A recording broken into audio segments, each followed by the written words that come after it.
Hey guys, and welcome back to my channel. In today's video, I'm going to be showing you guys some products that I have been using recently, just since I kind of took that little break from YouTube. I've just been using a couple of different new products, and so I thought I would show you guys them. I don't have all the products that I have been using recently, just because that would be a really long video. So maybe I may incorporate them in a different video kind of talking about them. But today's video, I just kind of pulled out some key things that I've been using, some things I like, some things I don't like. So let's just go ahead and get right into it. So I have two foundations to start off with. The first one is the L'Oreal Infallible Pro Glow Foundation. This is in the color 203 Nude Beige. I do like this foundation, just not as much as I thought and I hoped I was going to like it. It does create like a natural glow on the skin, which I absolutely loved.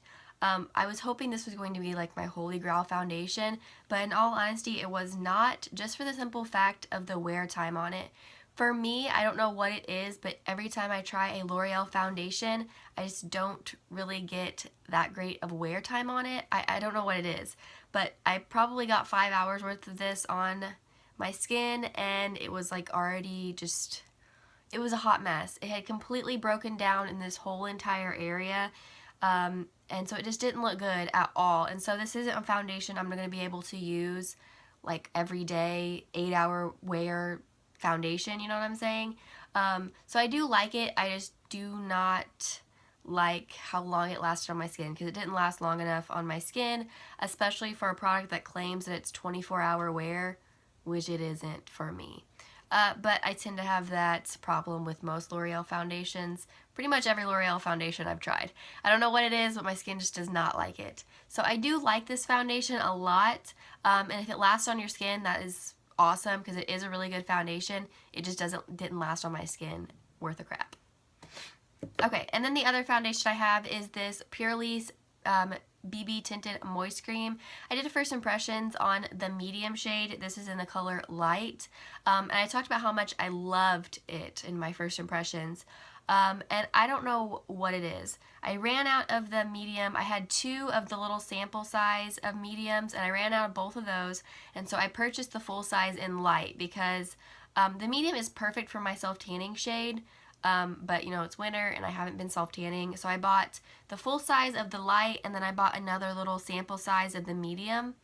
And I don't know what it is. I don't know if the Light is just a different formulation than the medium or what it is, but I did not like this pretty much at all, really.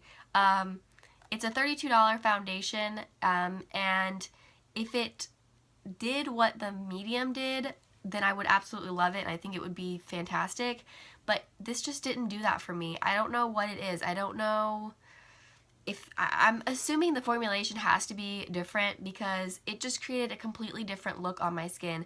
The medium one, I got so many compliments on. People were just like, oh my gosh, your skin looks amazing. Like, do you have foundation on, or is that your natural skin?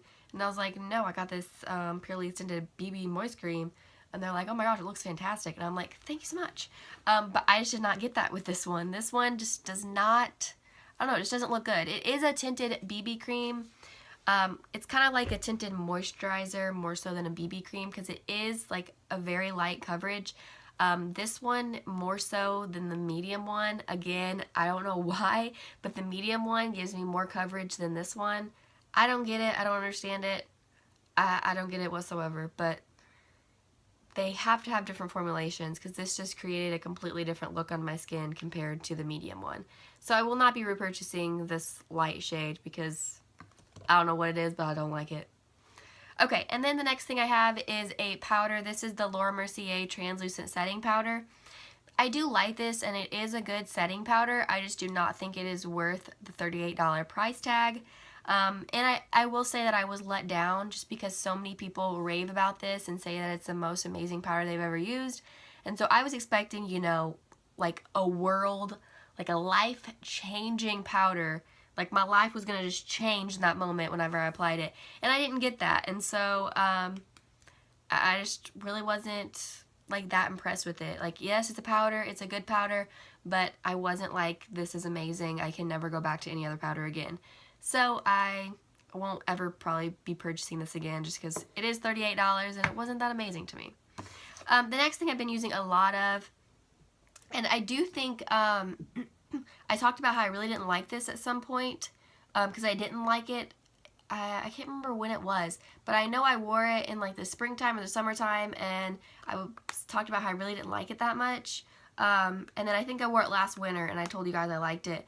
And I've been wearing it this winter, and I've actually been really, really loving it. This is the whoa, words, they're hard. This is the Tarte Park Avenue Princess Amazonian Clay Waterproof Bronzer. This is just like the little sample size. It's not a full-size product. And I have just been loving it. This has lasted me a long time. I probably need to throw it away because it's been a little bit. But it's a fantastic bronzer in my opinion.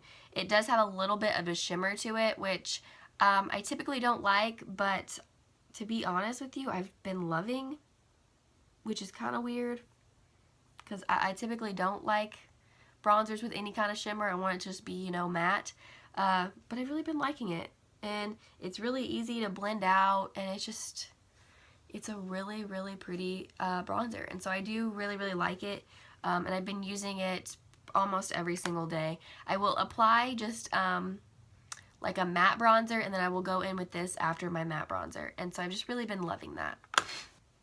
Okay, I do have a concealer to talk about. This is the Maybelline Fit Me Concealer in the color 15 Fair. I do like how light this color is. It's very, very light, which works perfectly. I've been very sick the last couple of days with a really, really bad sinus infection, and I'm sure you can hear it in my voice. And so my dark circles have gone just full-on zombie mode. Like, let me tell you, they're so dark, I look in the mirror and I don't even notice myself just because they're so stinking dark. And so this did a really good job of covering it up. I just will say that for me, it just did not, I'm not sure what it is, but not only did it crease, I'm wearing it today, which I did go in and fix it just because it looked really bad. It creases on me, and then it also, I've never had this problem before, but my mascara transfers on, like right here, will transfer on to underneath my eye, and just kind of like, I don't know, it's gross. Like, my mascara just transfers on even though I'm wearing a waterproof mascara, so I'm not sure why it's transferring, but it's transferring right here because of that concealer. And I've never had that problem before, except for whenever I wear this concealer. Same with like the creasing. There are a couple of concealers that I've had like trouble with creasing, but this one's probably the worst. And I'm not really sure why, but I do really, really like it because it is so light, and it just creates like a very, very pretty, like, I don't know, it's very pretty. It just ends up creasing after a little bit, and so that's the only thing I don't like about this, is it creases, and then I have some issue with like my mascara transferring on my like literally like way down here, it's transferring, which is so weird to me. But yeah, so I just don't like that it creases, but I do really, really like the look it gives. I just kind of gotta fix it as I go on throughout the day. I'm sorry if you hear a train, because there's a train outside. Okay, and then the next thing I am going to talk about is this Benefit Goof Proof, can't talk apparently, the Benefit Goof Proof Brow Pencil. This is just their little sample size, and I didn't think I was going to like this at all. I do have it on my brows today, which I didn't go too hard, but I absolutely love it. Like, it's just like a little tiny little sample size, but I've just been loving it recently. If it's been lopsided up until this point, I apologize. I didn't even notice that until now. But I've absolutely been loving it, you guys. Like, it's just, like, look at that. Look how cute that is. Well, maybe if I can get it.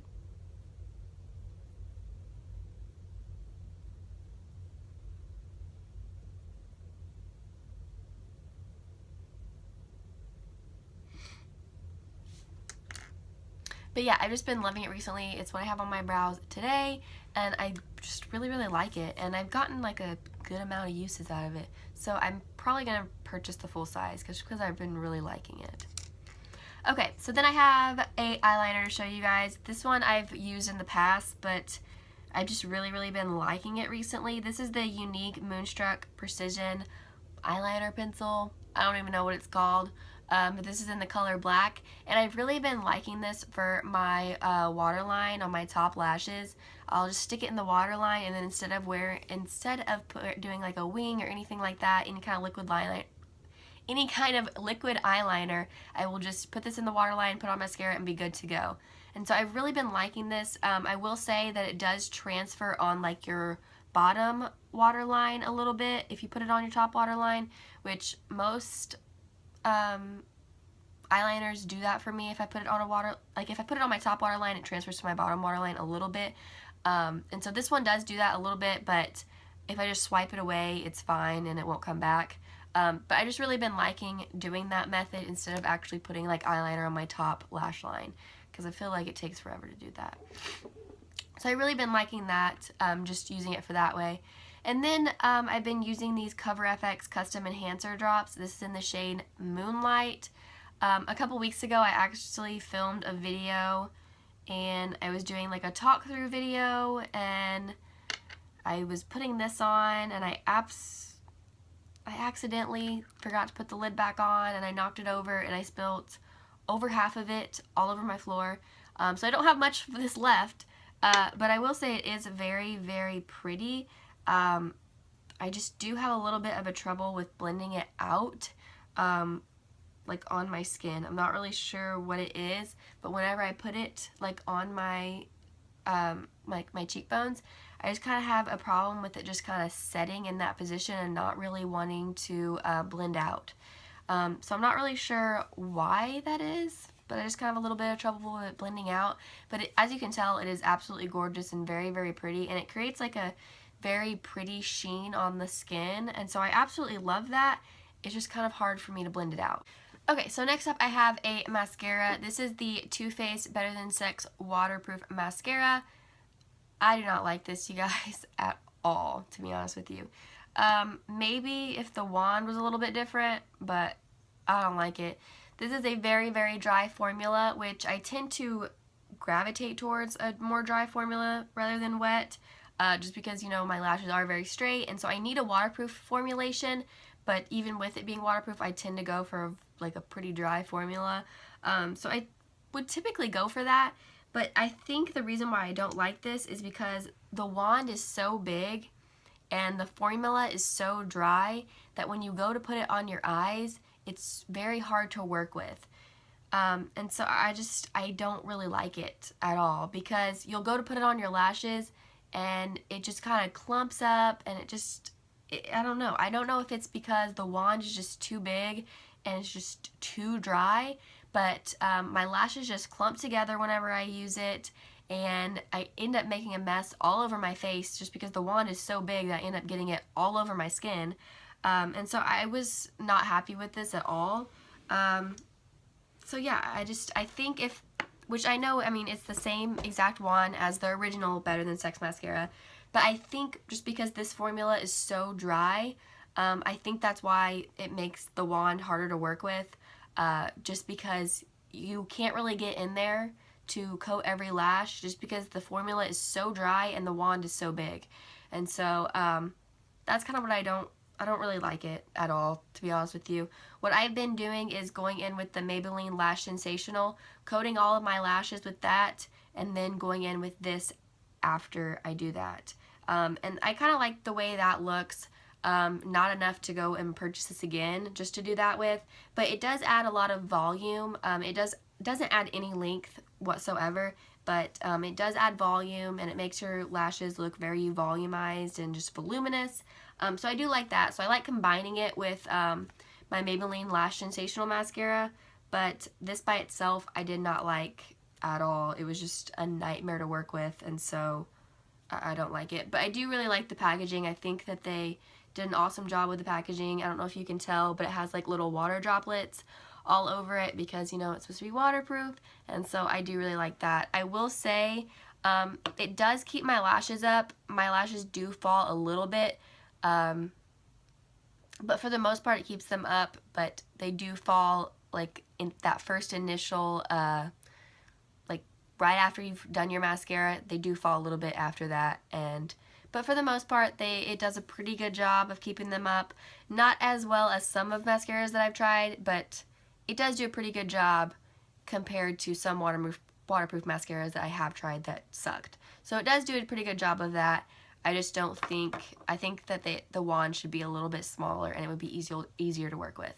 Okay, the last thing I'm going to talk about is this Kylie Lip Kit in Posy K. I do have it on my lips today. I'll go ahead and just swatch it on the back of my hand. This is, well, maybe I'll swatch it on the back of my hand if everything doesn't quit moving. This is just the lip liner on right there, and then this is the liquid lipstick. I was honestly kind of let down with this, not because of the formulation or anything, but just because I thought that this shade was just going to be one of those shades that I was just like, yes, this is my color, I'm going to be wearing this for the rest of my life, I don't need another color, like this is what I'm purchasing till I die.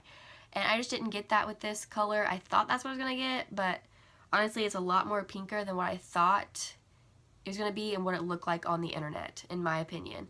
And especially on my lips too. I don't know, it doesn't show up. I just don't like the way it looks on my lips. So I've been wearing it just kind of like trying to make myself love it, but I just don't really love it. I do absolutely love the formulation of her lip kits. I think they're fantastic. Like, I'm telling you guys, if you haven't tried one, I highly recommend trying one. Even if you just buy the liquid lipstick by itself, I personally don't have a problem. I know some people are like, no, you need to get a lip liner, but I personally like just love wearing them without the lip liner. I prefer to not wear a lip liner just for the simple fact that whenever I line my lips, I realize like just how like uneven my lips are, and so I end up messing up even more because I like go around them in certain areas too much, and like I just ends up being a mess. So I prefer not to use a lip liner. And I honestly don't think that you need a lip liner with her liquid lipsticks.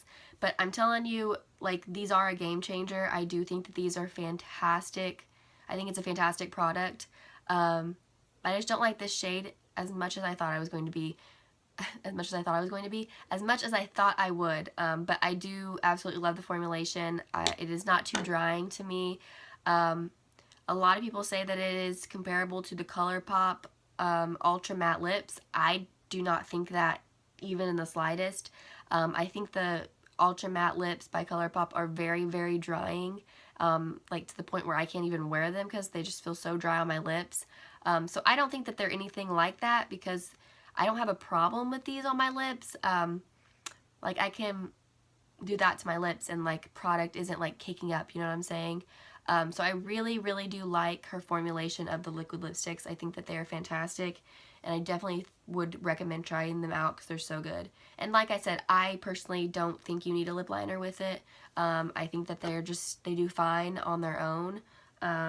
So yeah, I absolutely love them, especially the glosses too. The glosses are fantastic. I've tried a couple of the glosses, but my favorite one is literally, sorry guys, my favorite one is Literally, and I just think it's an absolutely gorgeous color, and I think it would look good on anybody. So yeah, that is it for this video. I hope you guys enjoyed just kind of seeing the products that I've been using recently and like kind of how I've been feeling about them. So yeah, if you guys like this video, please subscribe and give this video a thumbs up, and I will see you guys in the next one. Bye guys!